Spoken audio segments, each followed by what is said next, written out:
राधिकाय तदालये कृष्णाय कृष्णभक्ताय तद्भक्ताय नमो नमः। ओम नमो भगवते वासुदेवाय। ओम नमो भगवते वासुदेवाय। ओम नमो भगवते वासुदेवाय।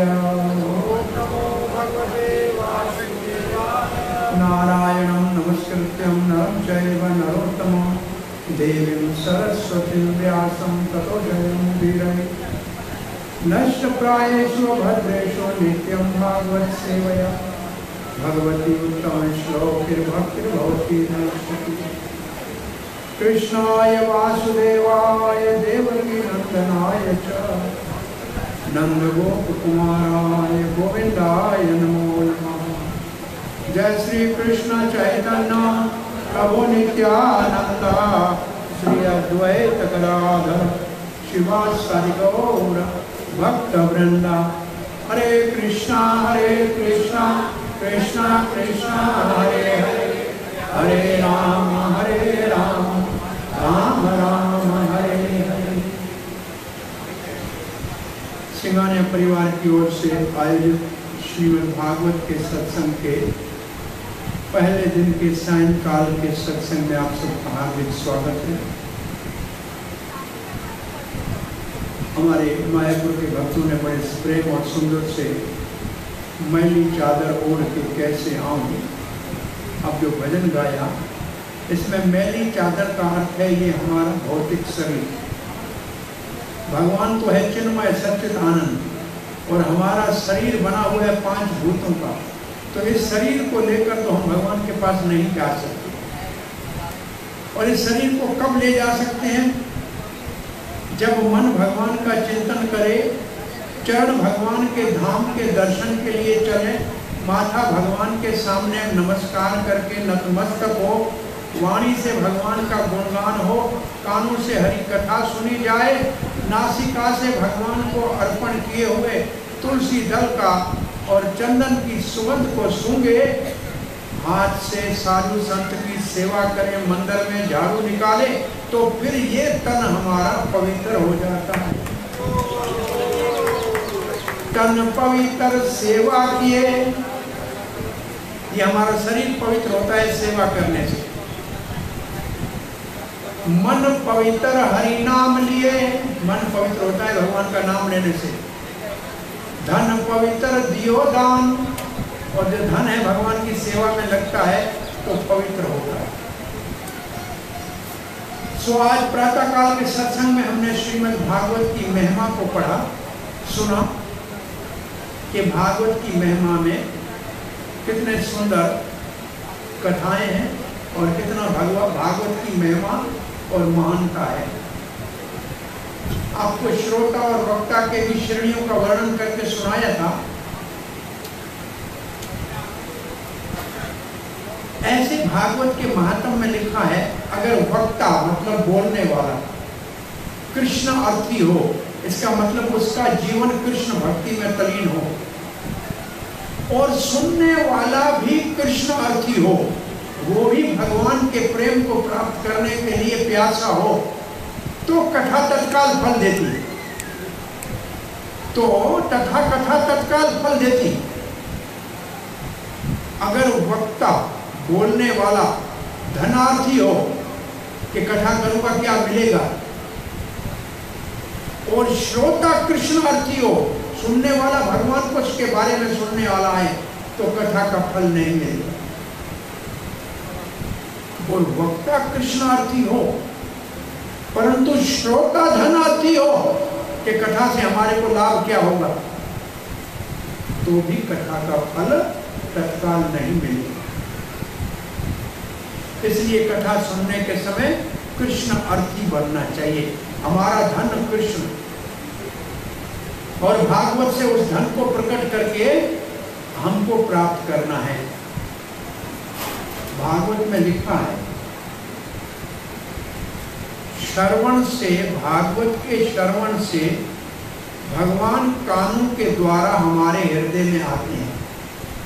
प्रवेश कर्ण रंध्राणाम स्वानाम सरोवरम, आपके हृदय कमल के ऊपर भगवान उस भाव में आएंगे जैसा आपका भगवान के प्रति भाव होगा। आप कहो कि भगवान मेरे मित्र बन के आए तो मित्र बन के आ जाएंगे। आप कहो कि भक्त भगवान मेरे पुत्र बन के आए तो बालक बन के, लाला बन के आ जाएंगे। और आप कहो कि भगवान हमारे पति बन के आए तो प्रेमी बन के आ जाएंगे। करेंगे क्या? भगवान हृदय में आएंगे। कहाँ से आएंगे? कथा से आएंगे। कौन से रास्ते से आएंगे? कान के रास्ते के आएंगे। आएंगे कहाँ? दिल में आएंगे। करेंगे क्या? धुनोति समलम कृष्ण, कृष्ण बैठ के सारा मैल धोएगा। जैसे माँ अपने बच्चों के मैल धो के साफ करती है, ऐसे भगवान हमारा माता पिता है। हमारे हृदय में तो बहुत काम, क्रोध, लोभ, मोह, मद, मत्सर, ये बहुत सारा कचरा पड़ा है।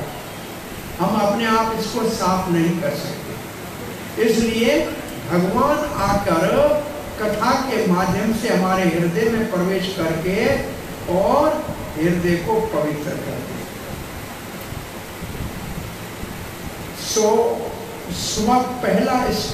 पहला स्कंद, भागवत में स्कंद कितने हैं? 12 स्कंद है। स्कंद का मतलब है जैसे पेड़ की बड़ी बड़ी डालियां होती है ना, ऐसे भागवत कल्प वृक्ष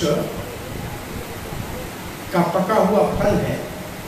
लेकिन इस वृक्ष की 12 मोटी मोटे डालियां हैं, उसको 12 स्कंद बोलते हैं। भागवत में स्कंद है। रामायण में क्या है? कांड है। बाल कांड, सुंदर कांड, अयोध्या कांड। और महाभारत में पर्व है। शांति पर्व, द्रोण पर्व, भीष्म पर्व।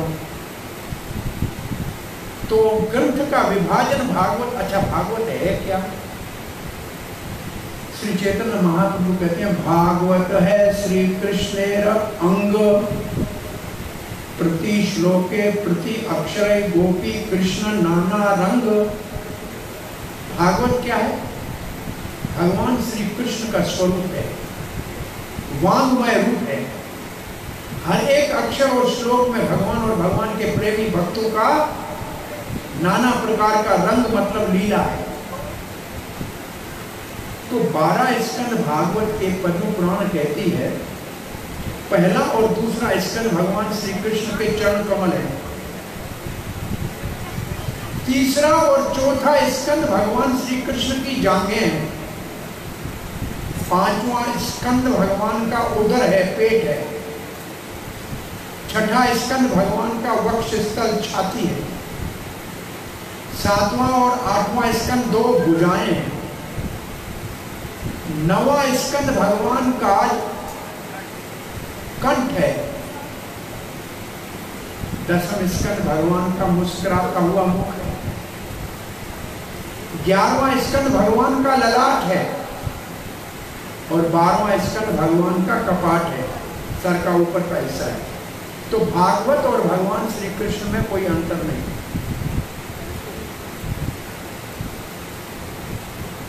सो पहले स्कंद में 19 अध्याय है और पहले स्कंद का मुख्य उद्देश्य है सुनने और सुनाने वाले कैसे होने चाहिए, वक्ता और श्रोता। पहले 3 अध्यायों में श्रोता है सनक आदि ऋषि, 88,000 ऋषि हैं। कलयुग के प्रभाव को रोकने के लिए कोई अनुष्ठान करना चाहते हैं कि लोग कलयुग के दुख ताप संताप से कैसे बचे। प्रयागराज में आए हैं, तीर्थराज प्रयाग। वहां लोगों की भीड़ देखकर उनको अनुष्ठान करने में कठिनाई हो रही थी। तो भगवान वेणी माधव के मंदिर में चले गए। भगवान वेणी माधव त्रिवेणी माधव ने कहा ये मेरा चक्कर आगे आगे चलेगा, जहां ये चक्कर विश्राम करेगा वहां आप भागवत कथा का, वहां आप कोई धर्म अनुष्ठान करना कलयुग को रोकने के लिए। तो ये चक्कर चला, नैमिषारण्य के स्थान पे ये चक्कर पाताल में चला गया, वहां चक्कर तीर्थ बना। वहां ये ऋषि दीर्घ काल तक, बहुत समय तक यज्ञ का अनुष्ठान करके बैठे। तो वहां सूत गोस्वामी पधारे और इन्होंने सूत गोस्वामी को प्रार्थना करके कहे और ये कहा कि सुबह तो यज्ञ होता है, शाम को आप कथा सुनाइए। तो इसमें कथा कौन बोल रहा है? सूता। सूत किसको कहते हैं? जो ब्राह्मण क्षत्रिय स्त्री से शादी करे तो उसका जो संतान है उसको सूत बोलते हैं। ये अनुलोम सूत है। अगर कोई क्षत्रिय ब्राह्मणी के साथ विवाह करे तो उसके संतान को विलोम सूत कहते हैं। और सूतों को वेद पढ़ने का अधिकार नहीं है, परंतु वो पुराण और महाभारत की कथा करते हैं। व्यासदेव का एक शिष्य है, उसका नाम है रोमहर्षण सूता, और जिसको व्यासदेव ने 17 पुराण पढ़ाए थे और महाभारत सिखाया था और कथा करता था। भगवान श्री कृष्ण के बड़े भाई बलभद्र, बलराम जी तीर्थ यात्रा करते हुए नैमिषारण्य में जब आए तो सूता उनके आने के पर उठ के खड़ा नहीं हुआ। बलराम जी ने तिनका उनकी ओर फेंका और उनके प्राण निकल गए। सब ऋषि कहने लगे महाराज यमराज को भी हमने कथा में बुलाया था, इसलिए कि कथा सुनते समय किसी की मृत्यु ना हो, लेकिन कथा करने वाले का ही आपने प्राण हरण कर लिया भगवान। बलराम जी ने कहा अब इसके पुत्र को मैं आशीर्वाद देता हूं कि आगे की कथा इसका पुत्र करेगा। उस पुत्र का नाम है उगर सर्वासूता, जो व्यासदेव की गोद में खेला है। बलराम ने आशीर्वाद दिए, भगवान जो आदि गुरु है और साक्षात सुखदेव गोस्वामी के शिष्य हैं। ये कौन है? उगर सर्वासूता। बलराम जी चाहते थे कि भागवत की परंपरा सामान्य अन्य पुराणों की तरह नहीं चले, वो मेरे माध्यम से चले। बलराम जी ने अपनी भागवत की परंपरा शुरू की। तो नैमिषारण्य में कौन से सूता आए? उगर सर्वा। तो सारे ऋषियों ने उनका स्वागत किया, कहा कि बड़े बड़े गुरुजनों की आपने सेवा की है, और जो स्निग्ध शिष्य होता है उसको गुरु सब रहस्य बता देते हैं। आपने शास्त्र सारे पढ़े हैं, आप यहाँ पधारे हैं। हम आपसे प्रार्थना करते हैं कि सुबह तो हम यज्ञ करेंगे, शाम को हमको कथा बताएं। ये जो कुलपति बड़ी आयु का सब में था, उसका नाम था सौनक ऋषि। ये सौनक ऋषि ने कहा, क्या कहा? यानी वेद विदान श्रेष्ठो, आप वेदों के जानने वालों में सबसे श्रेष्ठ है। भगवान बादरायण, और भगवान वेद व्यास, बादरायण है वेद व्यास का नाम। आज एक और बात भी सुनते चलो, वेद व्यास किसी व्यक्ति का नाम नहीं है। वेद व्यास नाम है वेदों के विस्तार करने वाले का। वेद व्यास नाम है वेदों का विस्तार करने वाले का। इस कलिकाल के आरंभ से पहले जिस वेद व्यास ने वेदों का विस्तार किया उसका नाम है कृष्ण द्वैपायन व्यास, और उसको बादरायण भी कहते हैं। और जो भी वेद का विस्तार करते हैं उसको कहते हैं व्यास, कथा व्यास। तो व्यास एक टाइटल है, जैसे प्राइम मिनिस्टर एक टाइटल है, आदमी बदल सकता है, ऐसे व्यास एक टाइटल है। तो कहते हैं बादरायण अन्ये च मुन्यः सूता परावरा विदो विदो। आपने और भी बहुत मुनियों का सेवा किया है, और परावर विदो विदु, आप सब शास्त्रों के सार को जानते हैं। अब कहते हैं वेतत्वं सौम्य तत् सर्वम तत्वश्च तद अनुग्रह। जब गुरु किसी के ऊपर अनुग्रह करते हैं, कृपा करते हैं, तो सौम्य शिष्य, सौम्य किसको कहते हैं? चंद्रमा का नाम है सौम्य, जो शीतल हो, जो सेवाधारी हो, उसको कहते हैं सौम्य शिष्य। ब्रोहि स्निग्ध शिष्य, स्निग्ध वैसे संस्कृत में कहते हैं घी को या तेल को कहते हैं स्निग्ध। इसका मतलब जहां उसको रखो, जिस तरफ ले जाओ, उस जिस कटोरी में रखो उसमें आ जाएगा। आप घी को गिलास में रखो या कटोरी में रखो या थाली में रखो, वहां आ जाएगा। तो ऐसा शिष्य जहां बिठाओ वहां बैठ जाए, जो आज्ञा करो वो पालन करे, उसको कहते हैं स्निग्ध शिष्य। गुरवो बोयमपि उता, जो गुरु महाराज होते हैं ना, वो ऐसे प्यारे सेवाधारी शिष्य को सारे रहस्य प्रेम से बता देते हैं। तत्र तंत्र अंजसा आयुष्मान, आपने जो सीखा है वो अंजसा का मतलब बहुत सरल। अंजन शब्द कहाँ से निकला है? आंख में डालने वाले कज्जल को अंजन कहते हैं, सुरमे को। जो आंख में डालने से भी दुख न दे, ऐसा आसान, इसको कहते हैं अंजस। आयुष्मान, आपकी आयु बढ़े। भवता यदा विनिश्चितम पुंसाम एकांत, ये पहला प्रश्न है। ऋषियों ने 6 प्रश्न पूछे हैं। कितने प्रश्न पूछे हैं? 6। और भगवान शब्द का अर्थ है षड्गुण संपन्न, जिसमें 6 गुण परिपूर्ण हो। तो 6 प्रश्न भगवान के प्रतिपादन के लिए हैं, भगवान को समझने के लिए 6 प्रश्न पूछे गए। और 6 प्रश्नों का उत्तर 12 स्कंद है। पहला प्रश्न क्या है ये सुन लो। पुंसाम एकांतक श्रेय, पुंसाम का मतलब मानव मात्र का, इंसान जात का। एकांत श्रेय, श्रेय का मतलब कल्याण। एकांत का मतलब एकमात्र श्रेय क्या है? देखो 2 शब्द हैं शास्त्र में, प्रिय और श्रेय।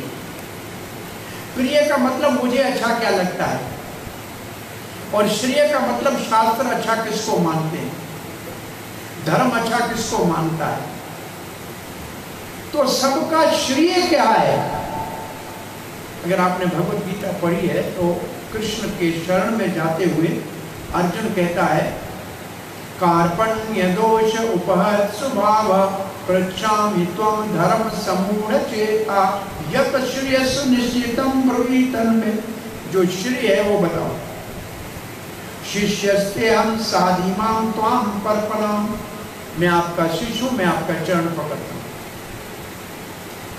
तो श्रेय हमारा क्या है? आप बताइए, आपके जीवन में श्रेय क्या है? प्रिय तो ये है कि पैसा मिले, गाड़ी मिले, घर मिले, मकान मिले, नौकरी मिले, धंधा मिले, ये है प्रिय। श्रेय क्या है? साधु संग मिले, हरि कथा मिले, भगवान के धाम में जाने के योग्य बने, ये श्रेय। अब दुनिया में श्रेय चाहने वाले ज्यादा हैं कि प्रिय चाहने वाले ज्यादा हैं? मैं आपसे पूछता हूँ। प्रिय चाहने वाले ज्यादा हैं, श्रेय चाहने वाले बहुत कम हैं। तन्ना शांस्तम अहरसी। हम पूछते हैं कि सबका एकमात्र कल्याण कैसे हो, बताओ। पहले प्रश्न का उत्तर पता है क्या दिया है भगवान ने, सूत गोस्वामी ने। अब पहले प्रश्न का उत्तर जानना चाहेंगे? ये भागवत का पहला प्रश्न है, सबका कल्याण कैसे हो, और इसका उत्तर दूसरे स्कंद के 5वें श्लोक में है।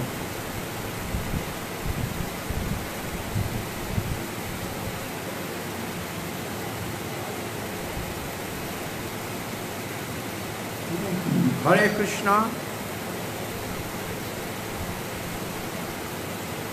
ये है छठा श्लोक के उत्तर, आप पढ़िए मेरे साथ।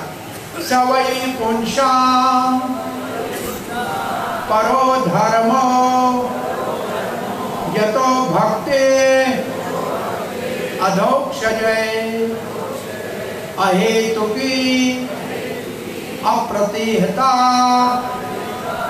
ये आत्मा सुप्रसिद्धति। पहले प्रश्न का उत्तर क्या है? परम धर्म वो है, एक ही धर्म है दुनिया में। आज सुबह बताया था परम धर्म एक ही है, प्रेम। ये हिंदू धर्म, मुस्लिम धर्म, ईसाई धर्म, ये धर्म शरीर के हैं, क्योंकि उसी घर में जन्म मिला इसलिए वो धर्म मिल गया। परम धर्म आत्मा का है। भागवत परम धर्म की बात कर रही है। भागवत में आत्मा के धर्म का काम बताया है, शरीरों के धर्म की बात बहुत कम की है। तो भागवत में आत्मा का परम धर्म क्या है आज जान लो। ये सबके कल्याण का एकमात्र साधन है। पहले प्रश्न का उत्तर है क्या है? यतो भक्ति अधोक्षजय। अधोक्षजय कहते हैं भगवान को, जहां तक मन और इंद्रियां न पहुंचे उसको कहते हैं अधोक्षजय। उस भगवान की भक्ति, उस भक्ति के दो लक्षण हैं। अहितुकी, इसका मतलब भक्ति इसलिए नहीं करे कि कुछ मिलेगा। भक्ति सिर्फ भगवान के प्रेम को प्राप्त करने के लिए करे, पहला। दूसरा लक्षण है अप्रतिहता, का मतलब उस भक्ति में कोई रुकावट नहीं आए, वो भक्ति धारावत चलती रहे। जैसे गंगोत्री से गंगा निकलती है और धारावाहिक गंगा सागर तक चलती है, कहीं नहीं रुकती, ऐसे जो भक्ति कहीं रुके नहीं। और ऐसी भक्ति करने से फल क्या मिले? ययात्म सुप्रसिद्धति, इसका मतलब जिससे आत्मा तृप्त हो जाए, पूर्ण रूप से आत्मा को संतुष्टि हो, ये है सबका कल्याण। एक ही धर्म है, प्रभुपाद जी कहते हैं दुनिया में एक ही धर्म है, भगवान से प्रेम करना। शरीर के धर्म अलग हो सकते हैं, परंतु आत्मा का एक ही धर्म है। अब दूसरा प्रश्न सुनिए। दूसरा प्रश्न क्या पूछते हैं ये ऋषिगण? दूसरा प्रश्न क्या पूछते हैं?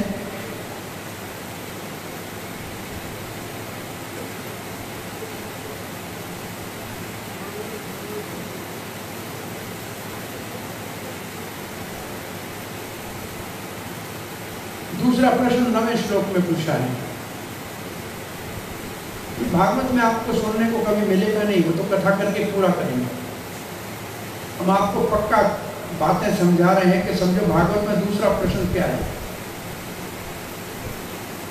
एकांतक श्रेय क्या है, और तो सूत गोस्वामी ने कहा इतना क्या जल्दी पड़ी है, समय तो बहुत पड़ा है।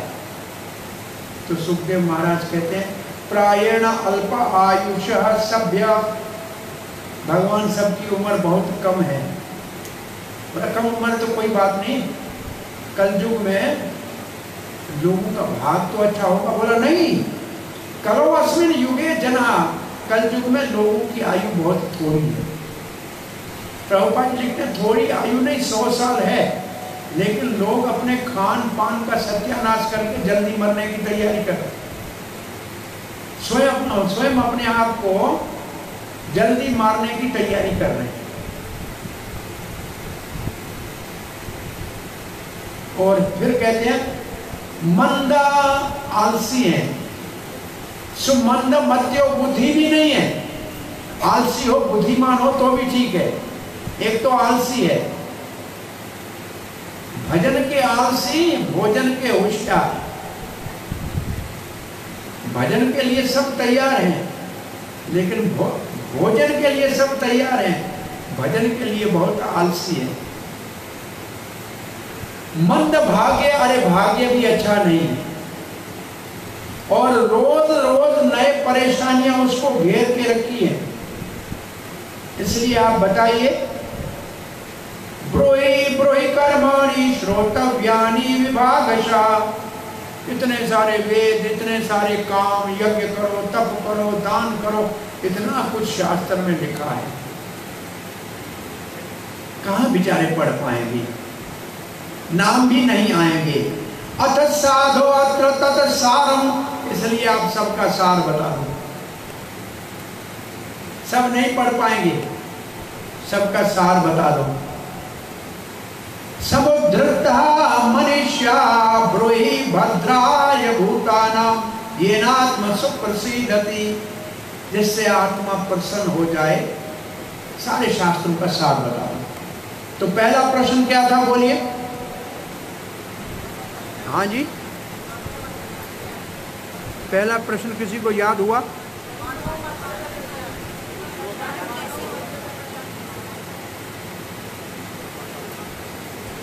पहला प्रश्न आपने सुना कि सबका कल्याण कैसे हो। अब दूसरा प्रश्न क्या है?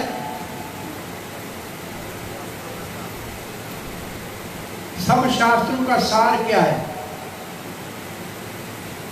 आइए इसका उत्तर भी सुन लीजिए। ये कथा भी आज पक्की याद करके जाइएगा कि सब शास्त्रों का सार क्या है। बोलिए, वासुदेव भगवती भक्ति योग प्रयोजितः जनस्यासु वैराग्यम ज्ञानम च यद अहेतुकम। सारे शास्त्रों का सार है भगवान कृष्ण वासुदेव की भक्ति करना। ये सारे शास्त्रों का सार है, और उस भक्ति करने से हमारे हृदय में कृष्ण ज्ञान और संसार से वैराग उत्पन्न हो जाएगा। ये वैराग और ज्ञान भक्ति के पुत्र हैं, ये भक्ति के साथ अपने आप आ जाएंगे। तो सारे धर्मों का सार क्या है? सारे शास्त्रों का सार क्या है? कृष्ण भक्ति। सारे साधनों का सार है कृष्ण भक्ति। कृष्ण भक्ति करने के लिए सबसे उत्तम साधन है कीर्तन। ये दूसरे स्कंद में निर्णय करके बताया गया है। हरिर अनुकीर्तनम, भगवान का कीर्तन जैसे परंपरागत सिखाया गया है, वो सारे शास्त्रों का और सारे ऋषियों का अंतिम निर्णय है। कीर्तन में भी नाम कीर्तन सर्वश्रेष्ठ है। तो अब तीन बातें पक्की करो। साधनों में सर्वश्रेष्ठ साधन कौन सा है? वासुदेव भक्ति। भक्ति के लिए सबसे सरल साधन क्या है? कीर्तन। और कीर्तन भी सबसे श्रेष्ठ कीर्तन कौन सा है? नाम कीर्तन। हरे कृष्णा कृष्णा कृष्णा हरे हरे, हरे राम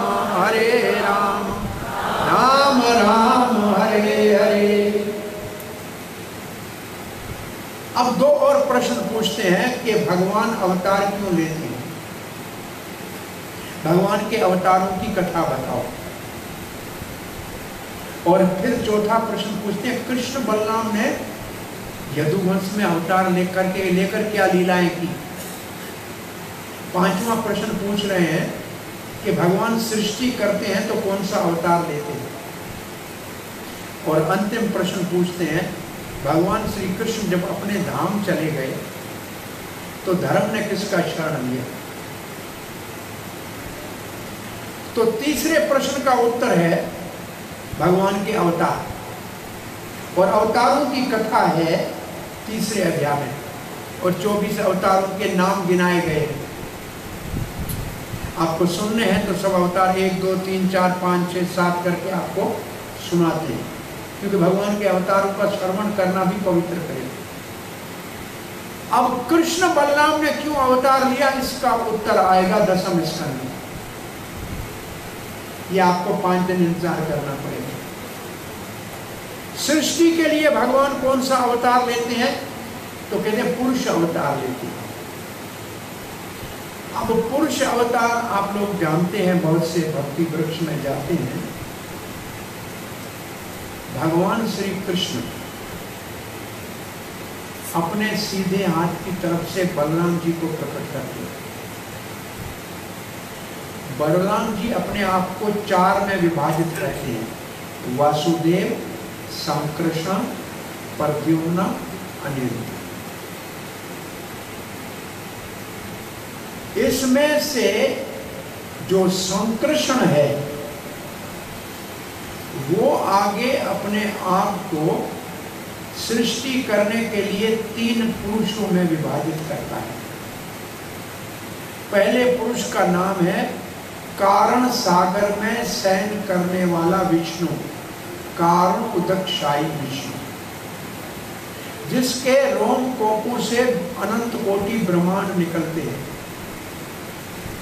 दूसरा पुरुष अवतार है गर्भ सागर में शयन करने वाला विष्णु, गर्भोदकशायी विष्णु, जो एक ब्रह्मांड में प्रवेश करते हैं, जिसकी नाभि से कमल निकलता है और उसके ऊपर ब्रह्मा जी का प्रत्यक्ष होता है और वो सृष्टि करते हैं। तीसरा पुरुष अवतार है क्षीर सागर में शयन करने वाला विष्णु, क्षीरोदकशायी विष्णु। क्षीर मतलब दूध, उदक मतलब जल, जल जैसा, और शाही का मतलब सोने वाले। क्षीर सागर में सोने वाले विष्णु, ये है परमात्मा जो सबके हृदय में बैठे। ये 3 है पुरुष अवतार, ये सृष्टि करते हैं, इसका पालन करते हैं। फिर अंतिम प्रश्न क्या था, बताइए जरा, अंतिम प्रश्न कौन सा था? बोलिए बोलिए बोलिए।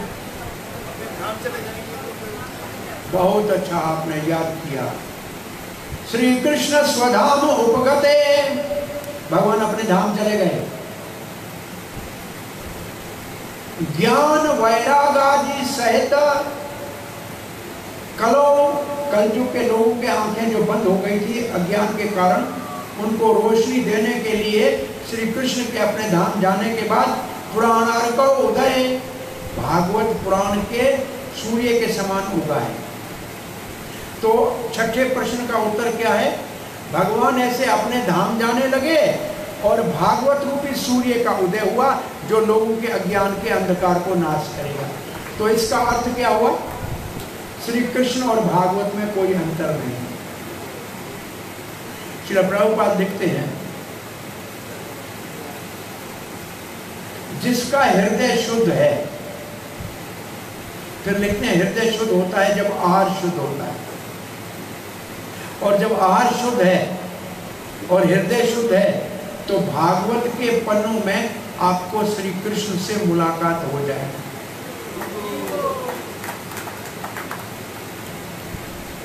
तो भागवत में कृष्ण है,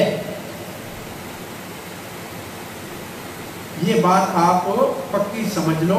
कृष्ण और भागवत में कोई अंतर नहीं।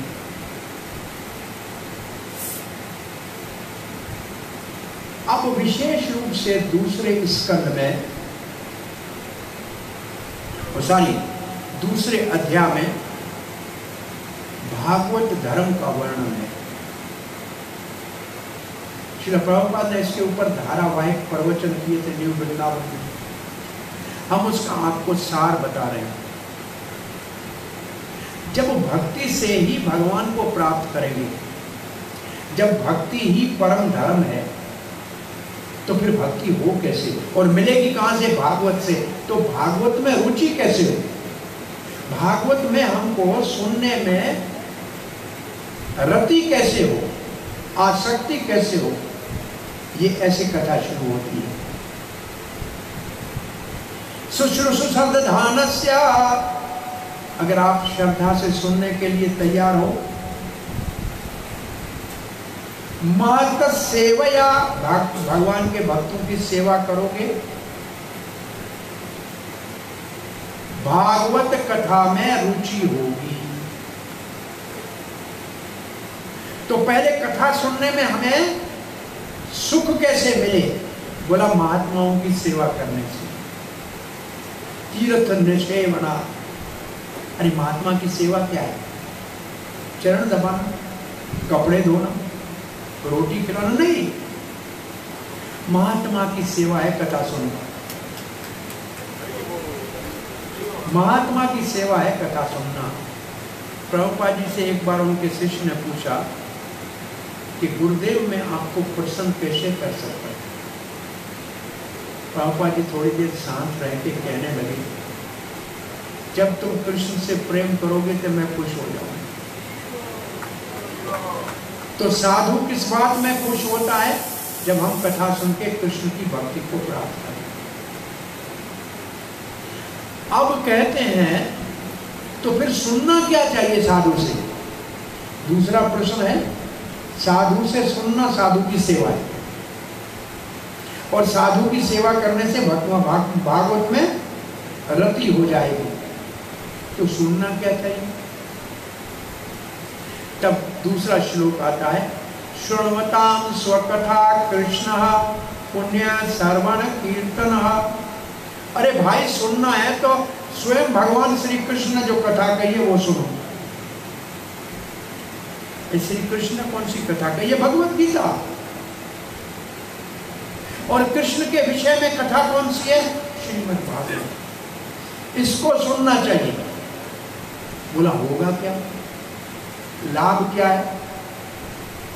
हृदयांत स्थानी अभद्राणी, जो हमारे दिल में अशुभ, अमंगल, अभद्र चीजें पड़ी है, धुनोती स्वहृद सताम, भगवान बैठ के अपने भक्तों के दिल को धो के साफ करते। बोला फिर क्या होगा? फिर बोला कब सुननी चाहिए कथा? साल में एक बार? नहीं कहते, नहीं।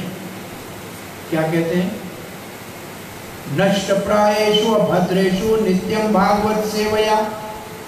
नित्य भागवत का सेवन करो, रोज भागवत का श्रवण करो।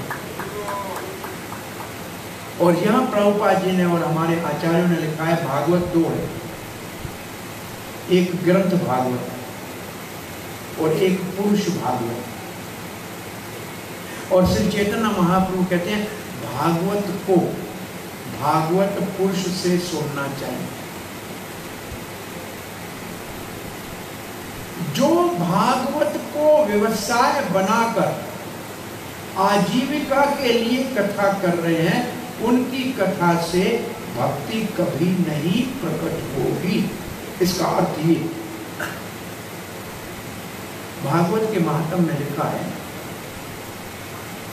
कि जब सुखदेव गोस्वामी परीक्षित महाराज को भागवत सुनाने के लिए जा रहे थे, तो इंद्र अमृत का कलश लेकर आया। कहा भागवत हमको सुना दो, अमृत परीक्षित को पिला दो, तो सांप के डसने से मरेगा नहीं। सुखदेव महाराज ने इंद्र की ओर देखा, कहा भागवत के अमृत की तुलना तुम तुम्हारे स्वर्ग के अमृत से करना चाहते हो? तुम तुम्हारे स्वर्ग के अमृत की कीमत देकर, मूल देकर भागवत सुनना चाहते हो? तुम उठाओ अपना कलश, भागवत सुनने के अधिकारी नहीं। इंद्र को नहीं सुनाई भागवत। सुखदेव महाराज ने भागवत सुनने के लिए श्रद्धा चाहिए, बस श्रद्धा एकमात्र इसका मूल है। अगर आपके हृदय में श्रद्धा है तो और कुछ भी नहीं चाहिए। तो भागवत पुरुष के मुख से, भागवत सुनने से भगवान की भक्ति तत्काल प्रकट हो जाएगी। प्रभुपाद जी ऐसे भागवत पुरुष थे। भारत में ब्राह्मणों को प्रचार नहीं किया और भक्त नहीं बनाए।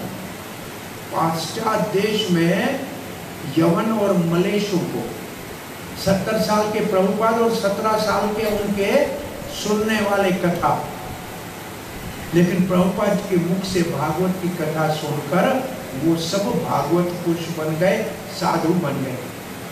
ये है भागवत के मुख से कथा सुनने का प्रभाव और परिणाम जो आप देख सकते हैं। इतना बड़ा भव्य मंदिर यहाँ मायापुर में, इतना बड़ा विशाल 10,000 व्यक्ति एक समय में रह सके और भोजन कर सके। ये एक व्यक्ति के भागवत प्रेम से लोगों को सुनाया, कुछ भी उसके बदले में नहीं मांगा। तो लोगों ने इतना बड़ा भगवान के लिए भवन बना दिया। प्रभुपाद जी ने जो भी मंदिर बनाए राधा कृष्ण के नाम से बनाए। राधा माधव हो या राधा रास बिहारी हो या राधा श्याम सुंदर हो या कृष्ण बलराम हो, कोई मंदिर अपने नाम से नहीं बनाया।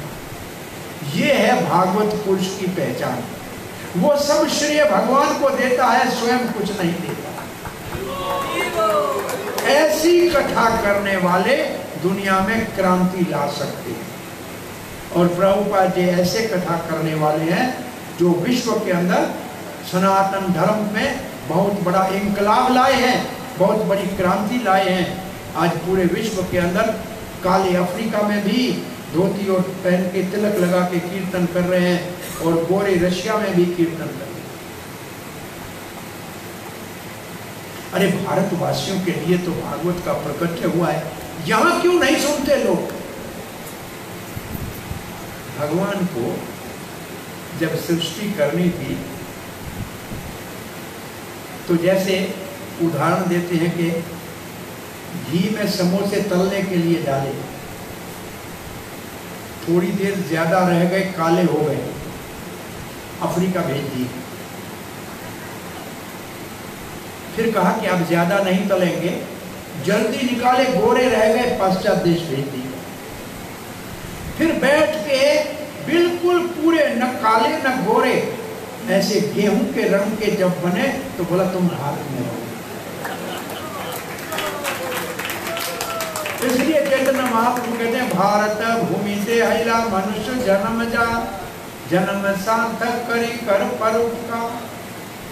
अरे भारतवासी भाग्यशाली हो कि ये भागवत, ये भगवान के अवतार आपके इस धरातल के हुए हैं। हमारे को रशियन भक्त कहने लगा, अरे हमारे पास भी नदियां हैं, कुंभ मेला क्यों नहीं लगता? मैंने बोला गंगा जमुना कहां से लाओ? भगवान का अवतार क्यों नहीं होता? अरे भगवान को बुलाने वाला भी तो कोई हो, तो भगवान हो तो उतर के आए। ये तो भारत है ऋषि प्रधान। अब मूर्ख कहते हैं कृषि प्रधान नहीं है, ऋषि प्रधान देश है। ये भक्तों का देश है, ये साधु संतों का देश है। और यहाँ भगवान अवतार लेते हैं। यहाँ गंगा का भी अवतार होता है, यहाँ जमुना भी बह के आती है, जहाँ सरस्वती त्रिवेणी संगम में मिलती है। ये सौभाग्य भारत के अतिरिक्त और कहीं नहीं। देवता लोग ऊपर बैठे हुए 5वें स्कंद में प्रार्थना करते हैं, न यत्र वैकुंठ कथा सुधा उपगा।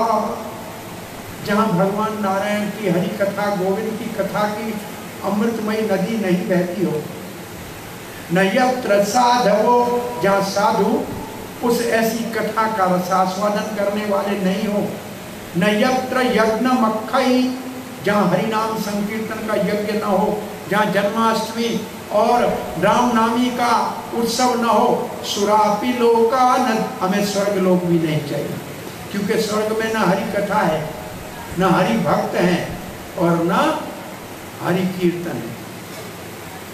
अरे ये भारत है जहाँ आपको कथा कीर्तन और भगवान के बड़े बड़े उत्सव आए दिन मनाने को मिलते हैं।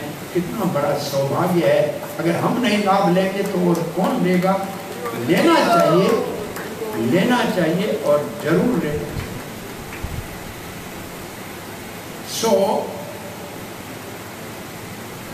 भागवत सुनने से क्या होगा? भक्ति निष्ठा वाली हो जाएगी।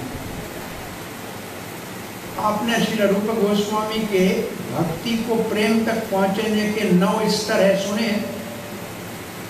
आदौ श्रद्धा, पहले होनी चाहिए श्रद्धा।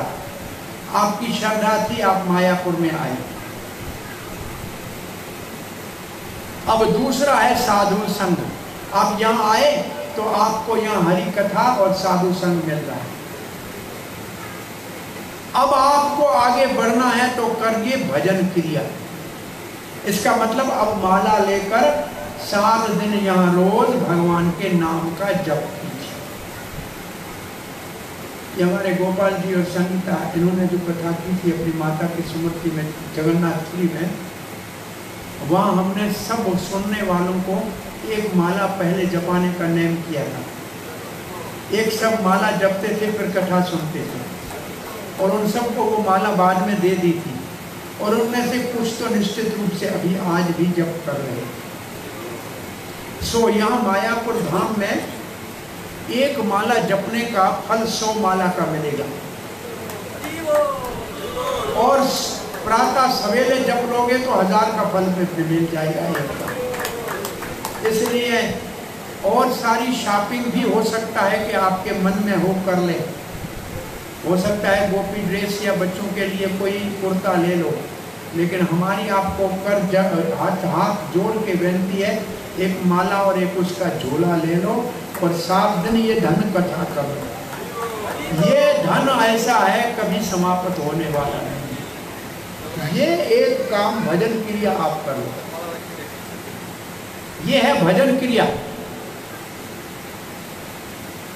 तो भजन करना शुरू करोगे, गुरुजनों का संग करोगे, तो आपके जीवन में चौथा स्तर आएगा अनर्थ निवृत्ति। अनर्थ निवृत्ति का अंदर जो इसका अर्थ है, जो हमारे अंदर कुछ अवगुण हैं। जैसे बहुत से लोगों को, मानो मैं कहूं आज की भाषा में, कोई नशा करने की आदत है। नशे को अंग्रेजी में क्या बोलते हैं? हैबिट। क्या बोलते हैं? हैबिट। और जो हैबिट हो जाए वो कभी छूटती नहीं। अंग्रेजी में हैबिट में से एच निकाल दो, बाकी क्या बचेगा? HABIT, habit. उसमें से एच निकालो, क्या बचेगा? ए बिट, थोड़ा रह जाए।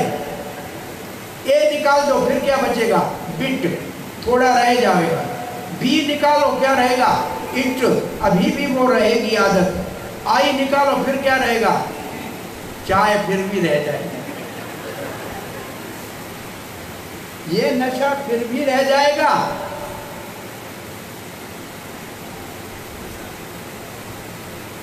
ये अनर्थ है। ये आलसी बना देते हैं हमको। एक वैद्य था राजस्थान का, बहुत बड़ी उम्र का, वृंदावन में रहता था। कहता था अंग्रेज ने मुफ्त में चाय को चलाकर भारत के नवयुवकों का ब्रह्मचार्य का सत्यानाश किया और नींद का पूर्ण रूप से नाश कर दिया। चाय से 2 बड़ी हानि हुई है हमारे नवयुवकों को।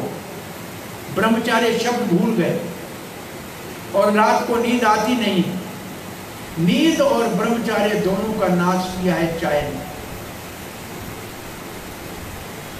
सो ये अनर्थ है, ये छूट जाएगी। आपको छोड़ने के लिए प्रयास नहीं करना पड़ेगा। प्रभुपाद के पास आने वाले नवयुवक हिप्पी थे, नशा करते थे, वो गांजा पीते थे।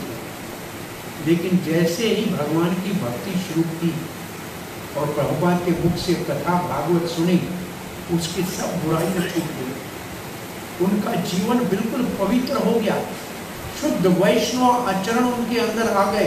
अमेरिका के अखबारों ने लिखा, पत्रिकारों ने लिखा कि स्वामी ने हिप्पियों को हैप्पी बना दिया, ये नशाइयों को नशा छुड़ा दिया। सरकार ने बहुत प्रयास किया, कुछ नहीं हुआ। चौथा स्तर है अनर्थ निवृत्ति। उसके बाद आती है निष्ठा। अनर्थ निवृत्ति में भक्तों को कई साल लगते हैं। इसलिए हमसे कुछ कब लोग पूछते हैं कि भगवान का प्रेम कब प्राप्त होगा, तो हमने बोला जब अनर्थ निवृत्ति होगी और निष्ठा तक जाओगे, फिर गाड़ी तेज चलेगी। जैसे ढलान में गाड़ी जाती है तो अपने आप फास्ट जाती है, लेकिन चढ़ाई में बहुत जोर लगाना पड़ता है। अनर्थ जब तक होगी हमारी भक्ति में आगे बढ़ना बहुत मुश्किल है। तो निष्ठा तक पहुंचने के लिए एकमात्र साधन है भागवत का श्रवण। भक्ति निष्ठा वाली हो जाएगी, तब क्या होगा? भागवत सुनने में रुचि आएगी, रुचि। और रुचि जब आएगी तो उसके बगैर रहना मुश्किल हो जाएगा। तब भागवत में आसक्ति हो जाएगी, भगवान में आसक्ति हो जाएगी। बस यहां तक आपको प्रयास करना है।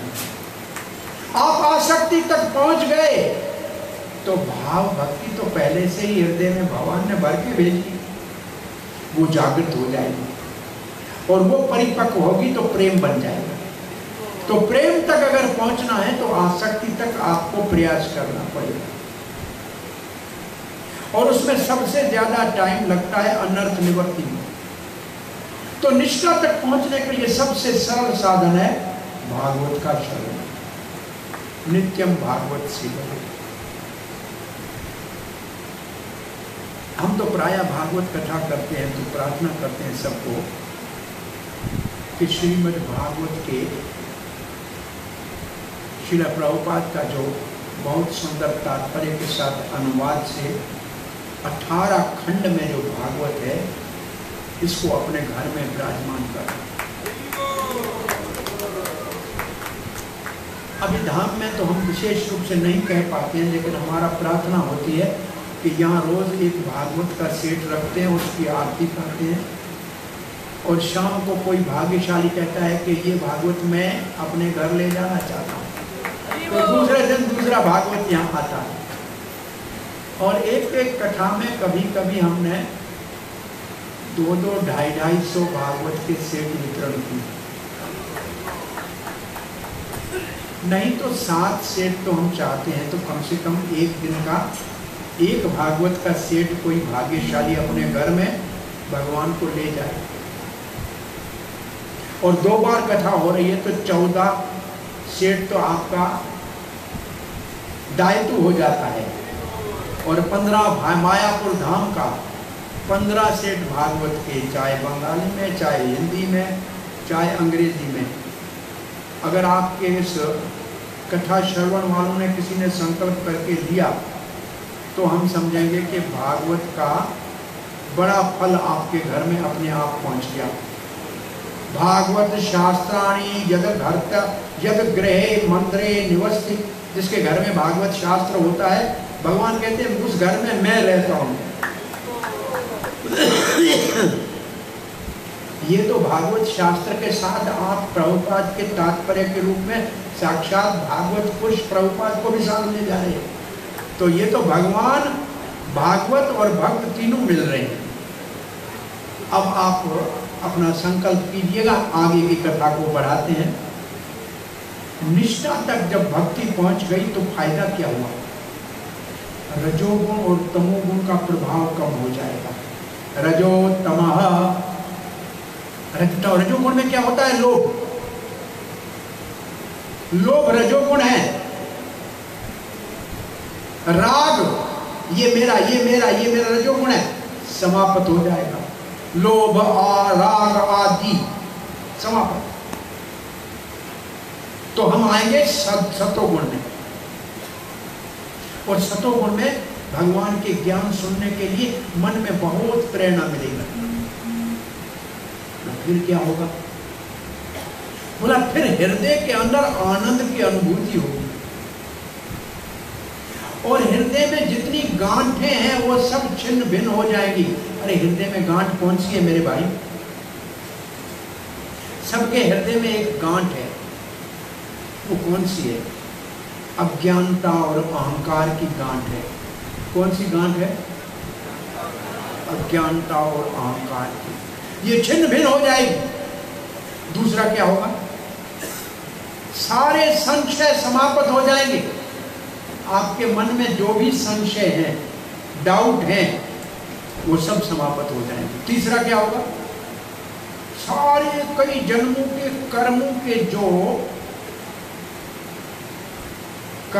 के जो इंप्रेशन है, वासनाएं हैं, वो सब समाप्त हो जाएंगे। 3 फायदे होंगे।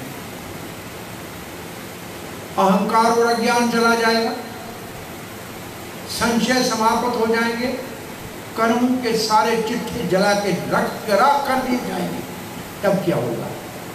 तब हम अपने हृदय में भगवान को देखेंगे, अपने आप को आत्मा के रूप में देखेंगे और इस सारे जगत को भी देखेंगे।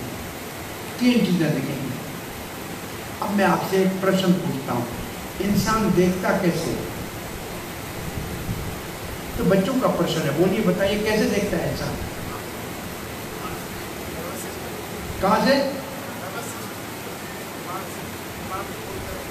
दिमाग से, आंख से।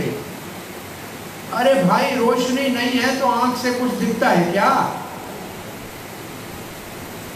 अंधेरी रात में कुछ नहीं दिखता है, रोशनी से दिखता है, रोशनी से। तो पहले सूर्य उगता है तब हम अपने आप को देखते हैं, सूर्य को देखते हैं और दुनिया को देखते हैं।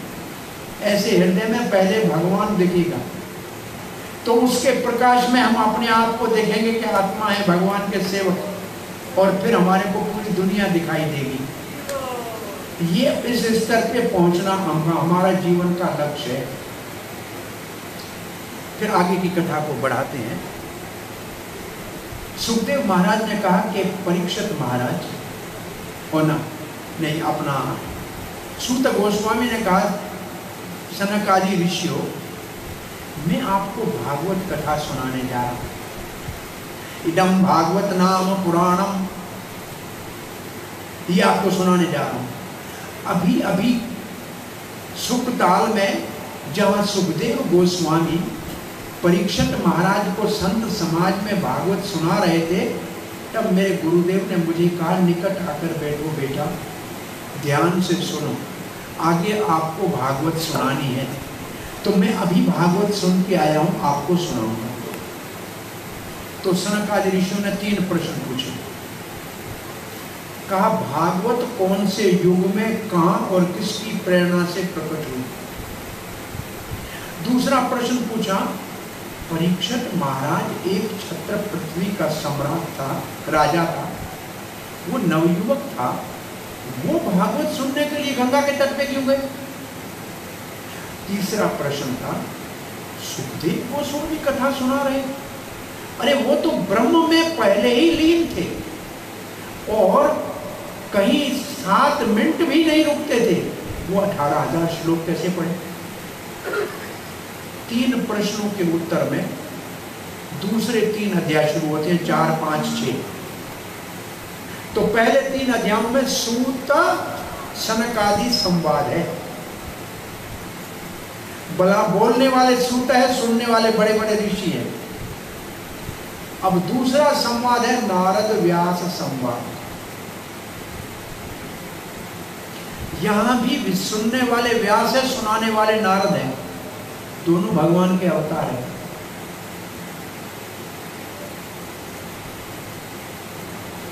फिर भी दोनों भगवान के प्रेम के लिए नहीं कथा सुन रहे हैं, लोक कल्याण के लिए सुन रहे हैं।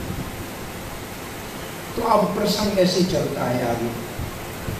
व्यास देव ने कलयुग के प्रभाव को देखा कि लोगों की उम्र कम हो जाएगी, लोगों की यादगिरी कम हो जाएगी, स्मृति समाप्त हो जाएगी, ये बात आपसे पूछूं तो आपको आश्चर्य नहीं लगेगा, आज से 25 साल पहले हर एक आप में से कम 100 मोबाइल नंबर याद होते थे कि नहीं?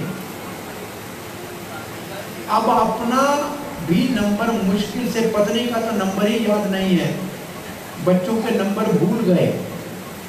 ये झूठ है सच है? ये स्मृति, इस मोबाइल ने हमारी स्मृति का देवाला निकाल दिया। कुछ याद नहीं, कुछ याद नहीं। मोबाइल गुम हो जाए हमारा तो देवाला निकल गया, कोई काम नहीं चलेगा। सब नंबर उसके अंदर, सब जानकारी उसके अंदर। सो कलयुग में व्यासदेव ने कहा लोग बेचारे शास्त्र पढ़ नहीं सके, एक वेद को 4 में विभाजित कर दिया, ऋग्वेद, सामवेद, यजुर्वेद, अथर्ववेद, और 4 अपने शिशु को इसको आगे बढ़ाने के लिए बोल दिया, पायल, जैमिनी आदि। फिर कहा वेद भी ये पढ़ नहीं पाएंगे, तो वेदों को समझाने के लिए उपनिषद लिखे, संहिताएं लिखी,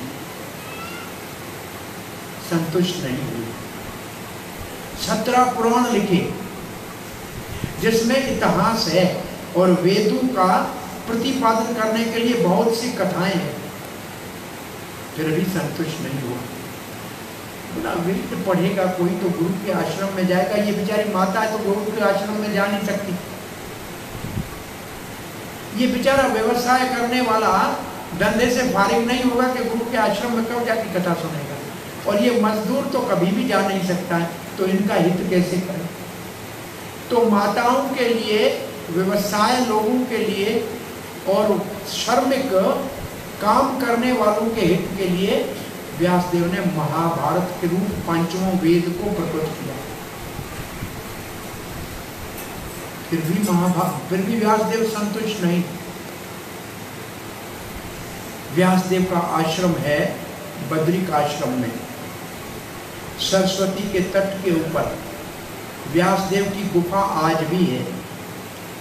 व्यासदेव वहां से चल के सरस्वती के तट पे आए, आचमन किया और सोचा कि कौन सी कमी रह गई है। मैंने वेदांत सूत्र भी लिख दिया, महाभारत भी लिख दी, मैं ही संतुष्ट नहीं हूं, तो पढ़ने वाले कैसे सुख पाएंगे? जब अपनी कमी का एहसास हुआ, उस समय उनके गुरुदेव नारद जी वहां पधारे। नारद जी का स्वागत देकर आसन के ऊपर बिठाया, और नारद जी कहते हैं व्यासदेव तुम चिंता में लग रहे हो, क्या बात है? व्यासदेव कहते हैं गुरुदेव आप तो सब जानते हैं, जैसे हवा सब जगह जा सकती है, प्रकाश सब जगह जा सकता है, ऐसे आप हमारे हृदय में देखो कौन सी कमी रह गई। तब नारद ने कहा व्यास तुम में कोई कमी नहीं है, तुम पराशर जैसे ऋषि के पुत्र हो, तपस्या में प्रवीण हो, महाभारत जैसा ग्रंथ लिखा है, तुम महान हो। परंतु एक बात कहूं, नारद जी कहते हैं आपने आपके सारे शास्त्रों में स्वर्ग का इतना प्रलोभन लिखा है कि लोग कभी भक्ति के रास्ते में चलेंगे ही नहीं। व्यासदेव ने कहा अरे मैंने महाभारत में भगवत गीता को जो दिया है। तो नारद जी कहते हैं वो 700 श्लोक है, 1,00,000 श्लोकों में 700 श्लोक क्या माना रखते हैं लोग? भागवत गीता नहीं पढ़ेंगे, महाभारत की कथाएं पढ़ेंगे। एक उदाहरण हमको याद आता है, हंसने का है। एक व्यक्ति किसी होटल में भोजन खाने के लिए गया, पूछा कौन सी सब्जी है? बोला पंपकिन की और अंगूर की और पेठे की, भोपले की। भोपला क्या कहते हैं यार? पंपकिन को क्या कहते हैं बंगाल में? कुमड़े की और अंगूर की सब्जी। हमने पूछा भाई कितना कितना डाला, बोला 50-50, आधा आधा। हमने बोला लाओ। जब लाया तो कुमड़ा ही कुमड़ा, अंगूर का नाम नहीं। हमने पूछा भाई आपने कहा आधा आधा, बोला हाँ मैं झूठ नहीं बोलता हूँ, एक अंगूर डाला एक कुमड़ा डाला। अब बताओ एक कुमड़ा और एक अंगूर होगा तो अंगूर दिखेगा कि कुमड़ा दिखेगा? बस व्यासदेव आपके सारे पुस्तक में कुमड़ा भरा हुआ है, अंगूर अंगूर नजर ही नहीं आता है। और तब नारद जी कहने लगे वो शास्त्र जिसमें भले अच्छी कविता न हो लेकिन भगवान का नाम जगह जगह के गाया हो तो साधु उसका बहुत प्रेम से रसास्वादन करते हैं। और अगर कोई शास्त्र लिखने में बहुत सुंदर भाषा में लिखा हो परंतु भगवान का नाम निशान नहीं हो तो वो कौ का तीर्थ होता है, वहां तो कौवे जाते हैं, हंस कभी नहीं जाते। इसलिए अब आप ऐसे करो व्यासदेव, एक ऐसा शास्त्र प्रकाशित करो जिसमें एक जगह पे भगवान के नाम गुण रूप लीला का विस्तार से वर्णन करो। और फिर नारद जी ने कहा देखिए भक्ति करते हुए पूरी नहीं हो तो कोई हानि नहीं, और अपने व्यवसाय काम को वर्णाश्रम में पूरा करो तो भी अंत में कोई लाभ नहीं। क्यों? बोला इस शरीर को छूटने के साथ इस दुनिया का सारा काम तो यहीं रह जाएगा, लेकिन भक्ति की हुई इस शरीर के बाद दूसरे शरीर में भी साथ जाएगी, इसलिए भक्ति को नहीं छोड़ना चाहिए। अब व्यासदेव के ऊपर प्रसन्न होकर नारद अपने जीवन की कथा बता रहे हैं। नारद जी के 3 जन्मों का वर्णन है श्रीमद् भागवत में। पहले नारद जी गंधर्व थे, उपभ्रष्ट नाम के गंधर्व थे, अच्छा गाते थे, बड़ी सुंदर स्त्रियों के साथ भगवान का गुणगान कीर्तन नहीं कर रहे थे, लोग कोई गीत गा रहे थे। श्राप दे दिया, जा धरती के ऊपर शूद्र के कुल में जन्म ले ली। नारद जी गंधर्व जूनी से नीचे गिरा। दुर्मल नाम के एक गोप के घर में उसका जन्म हुआ। कन्याकुब्ज नगर में जन्म हुआ। उसके पिताजी का देहांत हो गया, उसकी माता उसका पालन पोषण करती थी और ब्राह्मणों के घर में सेवा करती थी। चतुर्मास जैसे अभी शुरू हो रहा है, कब से शुरू होगा पंडित जी चतुर्मास ब्रह्मचारी बाबा? कल से, कल पूर्णिमा है, एकादशी है। कौन सी एकादशी है कल? देवसेन एकादशी। भगवान बलि महाराज के पास चले जाते हैं तो कल से चतुर्मास शुरू होता है। पहले जमाने में बरसातों में नदी नाले इतने बड़े होते थे, साधु संत 4 महीने एक जगह रहते थे और हरि कथा करते थे, लोग सुनते थे, लोगों को लाभ मिलता था। जहां नारद जी की मां रहती थी वहां कुछ भक्ति वेदांत साधु चतुर्मास करने के लिए रहे। उसकी मां तो उनकी सेवा करती थी, लेकिन नारद कहते मैं छोटा बच्चा था, 5 वर्ष का, खेल कूद में मुझे रुचि नहीं थी, मेरी इंद्रियां संयम में थी और मैं उनकी सेवा करके उनकी कथा सुनता था। एक दिन उनकी आज्ञा लेकर उनके महाप्रसाद को मैंने खाया। उन्होंने मेरे ऊपर कृपा करके मेरे को उपदेश दिया, भगवान के पाप पाने का रास्ता बताया और वो 4 महीने के बाद चले गए। मेरी मां गाय का दूध निकालने गई थी, उसको सर्प ने काटा और मर गई। नारद ने कहा भक्तों के संग से मुझे अब मेरी माता के निधन को लगा के भगवान ने मेरे ऊपर अनुग्रह किया है, क्योंकि बेचारी बुढ़िया मेरी चिंता में अपनी इतनी परेशानी उठाती थी, अच्छा हुआ भगवान ने अपने पास बुला लिया। नारद कहता है मैं माता जी का अंत्येष्टि करके फिर उत्तर दिशा में चला, जंगलों से गया, सरोवरों से घूमता हुआ एक सरोवर के पास मैंने स्नान किया। आचमन करके जो मंत्र मेरे को उन महात्माओं ने बताया था उसका मैं स्मरण करने लगा। मेरे हृदय में भगवान प्रकट हो गए, मैं देख के गदगद हो गया। और थोड़ी देर के बाद भगवान मेरे हृदय से अदृश्य हो गए। मैं छटपटाया, फिर स्नान किया, फिर वही मंत्र पढ़ा, भगवान दिखाई नहीं दिए। श्रील प्रभुपाद जी लिखते हैं, भगवान अपनी इच्छा से करुणा करके किसी के हृदय में प्रकट हो, हमारे प्रयास से और साधन से नहीं।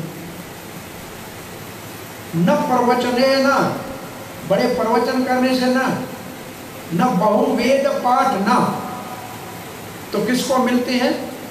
ये न वृणोते, जिसको भगवान चुनते हैं उसको दर्शन देते हैं, हमारे प्रयास से नहीं। नारद को आकाशवाणी सुनाई दी, अभी कच्चे हो, कुछ तुम्हारे हृदय में अभी कचरा पड़ा है, यही साधन करते हो, इस जन्म में फिर मेरा दर्शन नहीं होगा। नारद ने यह आकाशवाणी सुनी तो कौन सा कच्चापन रह गया था बताइए जरा? नारद में कौन सा कच्चापन रह गया था? अरे भाई, वन में क्यों भगवान को ढूंढने के लिए गए? क्या भगवान सब जगह नहीं है क्या? वन सतोगुण की जगह है और भगवान त्रिगुण अतीत है, तो ये कच्चापन था नारद का। अब छोटी कथा ऐसी आपको बताएं, फिर आगे बढ़े। एक राजा ने अपने मंत्री को कहा कि मेरे 3 प्रश्नों के उत्तर दो। भगवान कहाँ है, कैसे मिलेगा और क्या करता है? मंत्री ने कहा, महाराज थोड़ा समय दो, मैं जाऊं घर में, पुस्तक पढ़ के आपको उत्तर दूंगा। मंत्री घर में जाके शास्त्र पढ़ रहे हैं, 15 दिन हो गए। बेटे ने एक दिन पूछा छोटे ने कि पिताजी आप राजा के दरबार में नहीं जा रहे हो? बोला, बेटा बहुत बड़ा प्रश्न पूछा है राजा ने। बोला, क्या पूछा है पिताजी? बोला, कहाँ है भगवान, कहाँ रहता है, कैसे मिलता है, क्या करता है? बेटे ने कहा, ये तो मैं उत्तर दे सकता हूँ, आप क्यों शास्त्र पढ़ रहे हो? बेटे के ऊपर पिता को पूरा विश्वास था। चलो, बोला आपको ले चलता हूँ। राजा के महल में बच्चे को लाया। राजा ने कहा, मेरे प्रश्नों के उत्तर। बोला, ये मेरा बच्चा देगा। बच्चा देगा? बच्चा नीचे बैठा। राजा ने कहा, मेरे प्रश्नों का उत्तर दो। दोगे? बच्चे ने कहा, महाराज भारतीय संस्कृति ये है, पहले आए मेहमान को जलपान तो पूछना चाहिए, सीधा प्रश्न थोड़ी करते। अच्छा, तो बेटा तुम खाओगे क्या? मैं छोटा बच्चा हूँ, दूध पीऊं। महाराज ने कहा, चांदी के कटोरे में बच्चे को दूध दिया जाए। बच्चे के सामने दूध आ गया। बच्चा दूध में उंगली घुमा रहा है, पी नहीं रहा है। अरे महाराज ने कहा, जल्दी करो, पियो, मेरे प्रश्नों का उत्तर देना है। बोला, महाराज मेरी माँ कहती है कि दूध के अंदर मक्खन है, मैं ढूंढ रहा हूँ। दूध में मक्खन होता है क्या? राजा ने कहा, होता है ना। बोला, मैं ढूंढ रहा हूँ, नहीं है। अच्छा राजा जी, आप बताइए आपका पहला प्रश्न क्या है? बेटा मेरा पहला प्रश्न ये है, भगवान कहाँ रहता है?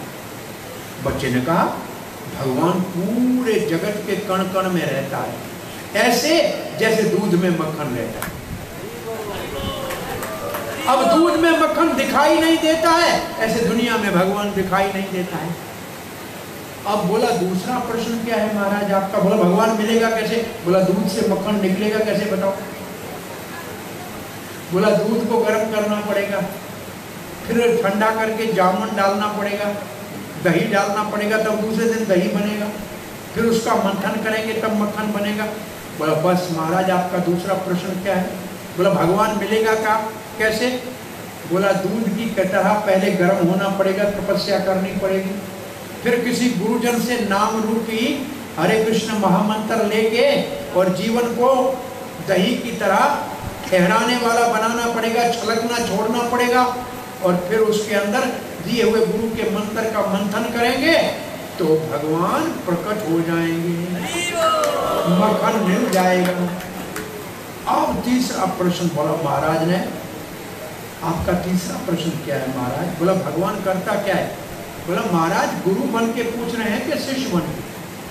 बोला जो पूछता है वो शिष्य होता है, जो उत्तर देता है वो गुरु होता है। बोला महाराज तो अगर आप शिष्य हैं तो सिंहासन पे बैठे हैं और मैं उत्तर दे रहा हूं नीचे बैठा हूं, आप नीचे आइए। राजा जी को नीचे बिठा दिया, बच्चा ऊपर जाके बैठा। बोला आप प्रश्न करो महाराज क्या है? बोला भगवान करता क्या है? बोला करता ये है कि कभी तुम्हें नीचे बिठाता है, कभी मुझे ऊपर बिठाता है। भगवान किसको कहाँ बिठाता है ये भगवान ही जानता है। सो भगवान कहाँ मिलता है? प्रेमी भक्तों के हृदय में मिलता है, जिनका भजन पक्का है उनको मिलता है। नारद जी कहते हैं उसके बाद मैं वही नाम मंत्र का जप करता रहा, मेरा शरीर छूटा, मेरे को ये नारद का दिव्य शरीर मिला तीसरी जूनी में, मेरे को भगवान ने वीणा दी। अब तो भगवान का गीत गाते हुए नारद चला गया। व्यास देव आके सरस्वती नदी के तट के ऊपर आचमन करके भक्ति योग से मन को समाहित किया तो नारद जी ने अपने दिल में भगवान को देखा। सारी व्यास देव ने अपने हृदय में भगवान को देखा। बोला केवल भगवान को देखा? नहीं नहीं, भगवान की सारी शक्तियों को भी देखा। बोला कौन सी भगवान की शक्तियां हैं? आज मैं आपसे पूछता हूं, भगवान की शक्तियां अनंत है लेकिन तीन विभाजन है। कौन से? बाह्यरंग शक्ति माया, अंतरंग शक्ति राधा रानी और तटस्थ शक्ति जीव, ये तीन शक्ति। और व्यास देव ने अंतरंग शक्ति को भगवान के संग देखा। जैसे चांद के साथ चांदनी होती है, ऐसे भगवान के साथ हमेशा राधा रानी होती है, दिखे या ना दिखे वो होती है। ये तो देखिए माया को कहां देखा? व्यास देव ने माया को भगवान के पीछे देखा। कहां? भगवान के पीछे छाया की तरह माया भगवान के पूर्ण वश में थी। ये भी ठीक है। इससे एक बात आप जान लो, जो भगवान से बेमुख होते हैं उनको माया पकड़ती है, जो भगवान के सन्मुख होंगे उसको माया नहीं पकड़ेगी, क्योंकि माया है ही भगवान की पीठ में और पाप भी भगवान की पीठ में रहती है। जो भगवान को भुलाएगा वो पाप करेगा, जो भगवान को याद करेगा वो पाप कभी नहीं करेगा। अब तीसरी शक्ति को कहां देखा?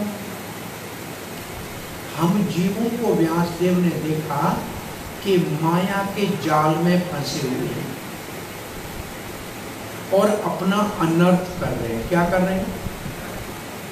तो क्या आप सब लोग अपना अनर्थ कर रहे हैं?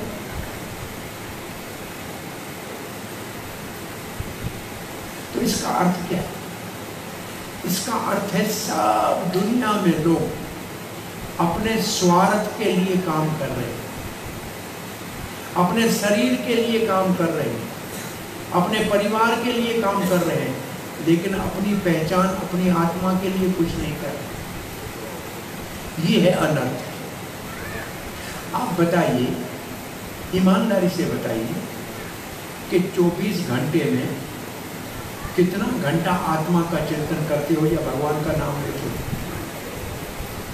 हाँ जी, 24 घंटे में कितना लेते हो? और दुनिया का काम कितने घंटे करते हो? दुनिया का काम 8 घंटे 10 घंटे, भगवान का नाम आधा घंटा, उससे भी कम। ये झूठ है सच है? अरे भाई 24 घंटे भगवान ने सबको दिए, 8 घंटे आपके शरीर के लिए है। सो आराम करो, स्नान करो, भोजन करो। 8 घंटे में ये सब हो जाएगा कि नहीं हो जाएगा? होता है ना। 8 घंटे आपके शरीर के लिए है,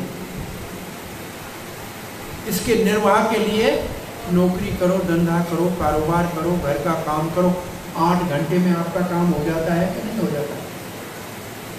नौकरी 8 घंटे तो होती है सरकार की, अरे भाई बाकी 8 घंटे बच गए, वो अपने लिए है, आत्मा के लिए। उसका कोई किसी को विचार है? कौन चुरा के जाता है आपका? ये 8 घंटे कहां जाते हैं बताओ जरा। ये भक्तों से पूछो, सुबह 4 बजे उठते हैं, 9 बजे तक मंदिर में रहते हैं, कितने घंटे हुए? 5 घंटे। और फिर शाम को भगवत गीता का प्रवचन सुनते हैं, 2 घंटे पुस्तक पढ़ते हैं। 8 घंटे आत्मा के लिए काम करते हैं कि नहीं करते?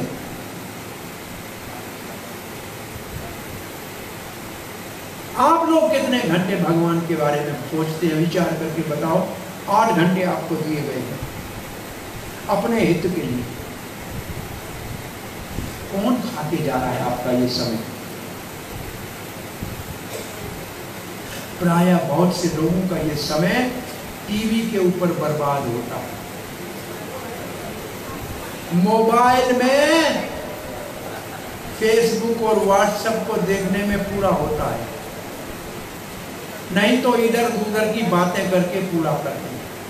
ये सच है कि झूठ है? लोग कहते हैं हमारे पास कथा सुनने को टाइम नहीं है। अरे भाई टीवी देखने को टाइम है, कथा के लिए टाइम क्यों नहीं? 2-2 घंटे तो प्रायः बहुत से लोगों को मैंने देखा है मोबाइल के ऊपर गेम खेलते रहते हैं। बड़े बड़े पढ़े लिखे जहाज में हम बैठते हैं तो देखते हैं गेम खेल रहे होते हैं। ये मानव जन्म क्या इतने तुच्छ कामों के लिए मिला है? उसी जहाज में हम बैठे हुए हरे कृष्णा जपते रहते हैं और वो मोबाइल के ऊपर गेम खेलते रहते हैं, हम रोज देखते हैं। और ये व्हाट्सएप, एक पंडित जी के पास कोई माता जी चली गई, बोला हमारे कौन से ग्रह हैं व्रत बताइए महाराज।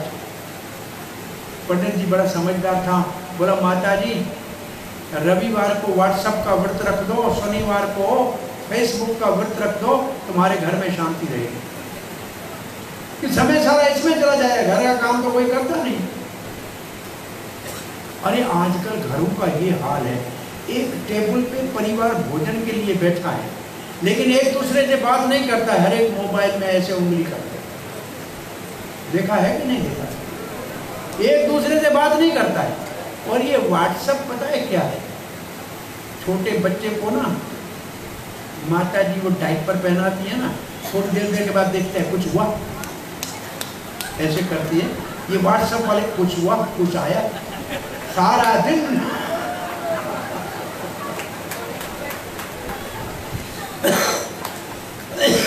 इससे कोई बचा नहीं। अरे भाई अपना हित करो, अपना स्वार्थ देखो किसमें, स्वयं का अर्थ आत्मा का अर्थ किसमें है।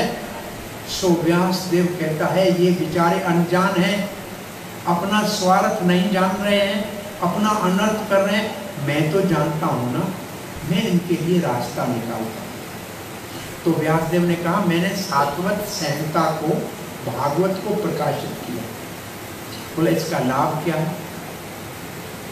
बोला इसका लाभ है इसको जो श्रद्धा से सुनेगा उसके हृदय में कृष्ण की भक्ति जाग जाएगी। और कैसे पता लगे कि कृष्ण की भक्ति जाग गई? तो 3 शब्द लिखे हैं, शोक मोह भय अपाह। उसका भूतकाल का शोक चला जाएगा, वर्तमान का मोह चला जाएगा और भविष्य का भय चला जाएगा। ये भागवत सुनने का लाभ है। प्रभुपाद जी कहते थे अगर सबके हृदय में पहले ही भगवान की भक्ति नहीं होती तो मेरे प्रवचन करने से ये भक्त नहीं बनते। सारे दुनिया के अंदर मैंने लोगों के हृदय में जो पहले भक्ति थी उसको जगाने के लिए कीर्तन किया और श्रवण कराया और वो भक्ति जाग गई। पहले थी। एक भी हम सब जितने दुनिया में लोग इंसान हैं सबके हृदय में भगवान ने अपने प्रेम भक्ति को भर के भेजा है। कोई हृदय इससे खाली नहीं, इसको जगाना है। जगाएंगे कैसे? चैतन्य चरितमृत का एक श्लोक है, कृष्ण भक्ति नित्य सिद्ध साध्य कभू नाही। पहले से तैयार पढ़िए, कोई साधन की जरूरत नहीं है। श्रवणादि शुद्ध चित्ते कोरय उदय।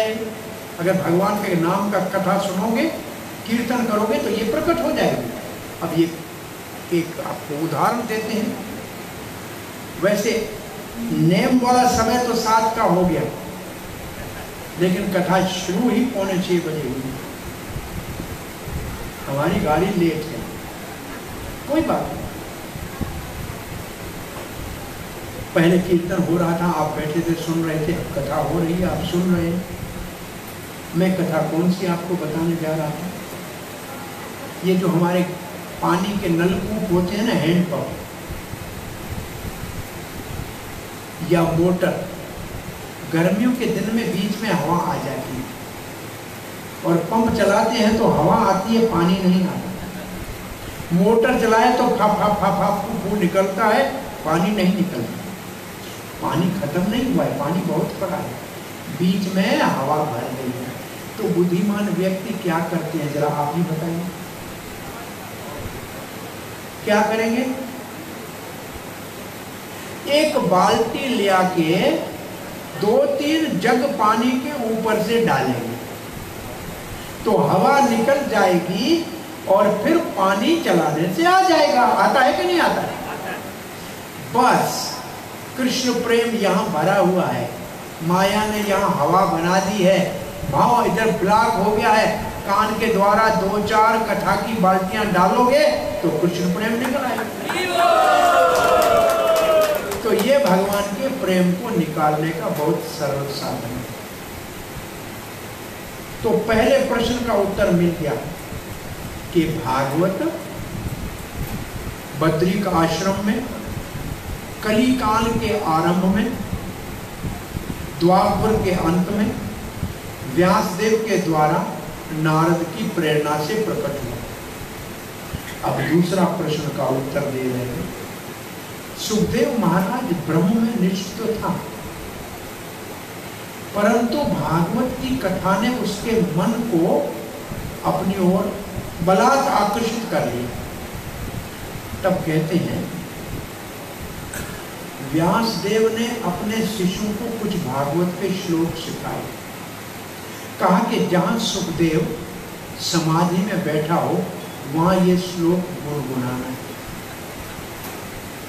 तो लकड़ी लेने के लिए, यज्ञ के लिए, फल फूल लेने के लिए व्यासदेव के शिष्य वन में एक श्लोक गुनगुना रहे थे। ग्रहा पीड़म नटवर वपु करणियो कर्णिकारक विभर्त वेश। ये गोपियां गाती हैं गीत। ये श्रीमद् भागवत के 10वें स्कंद में 21वें अध्याय, वो इसको कहते हैं वेणु गीत। इसमें भगवान श्री कृष्ण की सुंदरता का वर्णन है।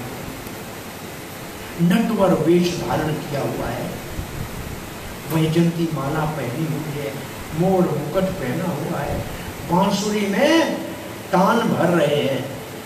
सुखदेव महाराज की ब्रह्म समाधि खुल गई। इतना सुंदर कौन है? बच्चों के पीछे भागे, लेकिन कहा कि सुंदर लोग इतने गुणों में अच्छे नहीं होते हैं, बड़े अहंकारी होते हैं। पता नहीं कौन सुंदर हो, लेकिन स्वभाव तो दयालु है कि नहीं क्या पता। बैठ गए वापस ब्रह्मानंद में। कुछ दिनों के बाद एक और व्यासदेव का शिष्य तीसरे स्कंद भागवत से उद्धव के मुख से निकला हुआ एक श्लोक गाता हुआ जा रहा था। अहि बकी कालकूटम स्तम। बकासुर की बहन पूतना अपने स्तन के ऊपर कालकूट विष लगाकर कृष्ण को मारने के लिए आई। भगवान ने विष को न देखकर धात्री गति दे दी, मां का स्थान दे दिया। किम दयालु अत परम। इससे ज्यादा बड़ा दयालु कौन हो? सुखदेव महाराज कहते हैं केवल सुंदर नहीं है, स्वभाव में बहुत दयालु है। कौन है ये? बोला हमें पता नहीं, हमारे गुरुदेव को पता है। सुखदेव उनके पीछे चलाया व्यासदेव के पास, और व्यासदेव ने अपने पुत्र को 18,000 श्लोक भागवत के पढ़ाए। तब सुखदेव गोस्वामी कहते हैं आत्मा राम जो होते हैं, आत्मा में रमण करते हैं, वो भी भगवान की मधुर लीलाओं से आकर्षित हो जाते हैं। और मैं भी कृष्ण की लीलाओं से ऐसे आकर्षित हो गया। एक मधुसूदन सरस्वती नाम का बहुत बड़ा अद्वैत सिद्धांत का सन्यासी बनारस में रहता था। उनकी भगवत गीता के ऊपर मधुसूदनी टीका भी है। वो वृंदावन में चला गया तो किसी व्यक्ति ने उससे पूछा कि आप बहुत बड़े विद्वान हैं, दूसरों से आप अर्थ करते हैं शास्त्र? बोला हाँ करते हैं। बोला उनको आप हराते हैं? बोला हाँ। तब आपको खुशी मिलती है? बोला हाँ। बोला आपका सिद्धांत क्या है? बोला हम भी ब्रह्म, वो भी ब्रह्म, सब ब्रह्म। बोला अगर एक ब्रह्म दूसरों को हरा के खुश होता है तो ये कौन सा ब्रह्म हुआ? तो उसके दिमाग घूम गया। बोला ब्रह्म तो ठीक नहीं, यहाँ तो भगवान की बात चलेगी। सो मधुसूदन सरस्वती कहते हैं मैं अद्वैत सिद्धांत के शिखर के ऊपर पूजित था। इस गोपियों के लंपट ने मेरे को वहां से खींचकर वृंदावन की धूल में लौटने के लिए मजबूर कर दिया। ये अभी की बात है, सुखदेव तो बहुत दूर की बात है। फिर मधुसूदन सरस्वती के मुख से निकला बंसी विभूषित करानभा पीतांबरा। अरे मैं और कोई तत्व अहम, कृष्ण परम तत्व अहम न जाने, कृष्ण से और ऊपर कोई तत्व मैं नहीं जानता। कौन सा कृष्ण? बंसी जिसके हाथ में पीतांबर पहना हुआ है, बस वही परम तत्व है। सो ऐसे बहुत बड़े ज्ञानी भी कृष्ण लीला से आकर्षित होके वृंदावन में तुलसी देवी के सामने बैठकर हरे कृष्णा कृष्णा कृष्णा हरे हरे, हरे राम राम राम जपते हैं आज भी। यहाँ आत्माराम श्लोक आता है, आत्माराम तमुन्यो निर्गंता। इस श्लोक के ऊपर चैतन्य महाप्रभु ने 2 बार 64 इसके अर्थ निकाले, 64। लेकिन ये हमारे आज की कथा का विषय नहीं है। तो दूसरे प्रश्न के उत्तर के बाद तीसरा प्रश्न कौन सा था, जरा बताइए कौन सा था तीसरा प्रश्न मेरे भाइयों? परीक्षित ने नवयुवक राज क्यों त्यागा, गंगा के तट पे भागवत सुनने क्यों आए? अब 7वां अध्याय शुरू हो रहा है। पहले स्कंद का 19 अध्यायों में से हमने 6 अध्याय पूरे किए हैं। अब भागवत को सुनने वाला मुख्य श्रोता है परीक्षित महाराज। अब उस परीक्षित महाराज के 3 माताओं के भागवत कुल का वर्णन किया जाएगा, उत्तरा, द्रौपदी और कुंती। उत्तरा उनकी माँ है, द्रौपदी उसकी दादी है और कुंती उसकी परदादी है। ये 3 भागवत नारियों की भक्ति का वर्णन होगा। जब ऐसे माताएं घर में होती हैं तो परीक्षित जैसा पुत्र पैदा होता है जिसके लिए भागवत का अवतार होता है। और फिर 3 पितृकुल के महात्माओं का वर्णन किया जाएगा। भीष्म पितामह का भगवान श्री कृष्ण के सन्मुख उपस्थिति में देह त्याग का वर्णन आएगा। पांडवों का कृष्ण के जाने के बाद राजपाट त्यागने का वर्णन आएगा। और यहाँ तक के धृतराष्ट्र का भी सदगति होगी, इसका वर्णन भी आएगा। तब परीक्षित का जन्म होगा और फिर परीक्षित कैसे कलयुग के ऊपर विजय प्राप्त करता है और कलयुग को कौन से स्थान रहने को देता है और फिर कैसे सम्यक ऋषि के अपराध करने से परीक्षित को 7 दिन में उनका बेटा श्रृंगी साथ लेता है और परीक्षित गंगा तट पे आते हैं। तब 1 अध्याय में सुखदेव महाराज वहाँ प्रकट होंगे।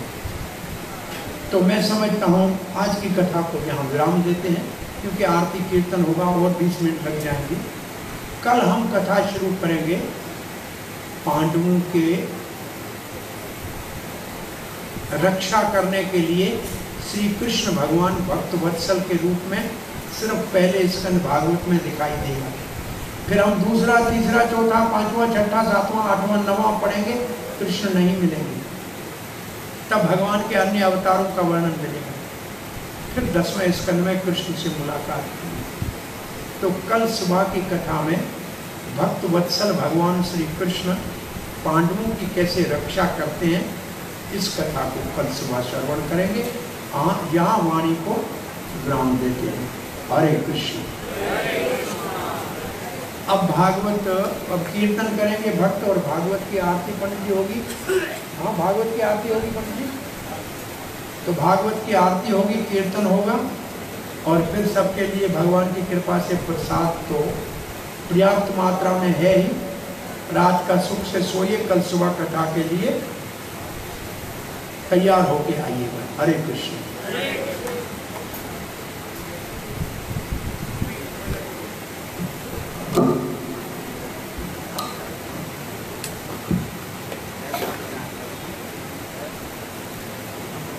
शुरू करो भाई, कीर्तन शुरू करो प्रभु।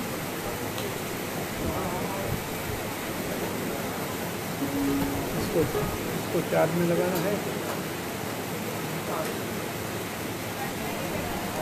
लपेट के रखना है।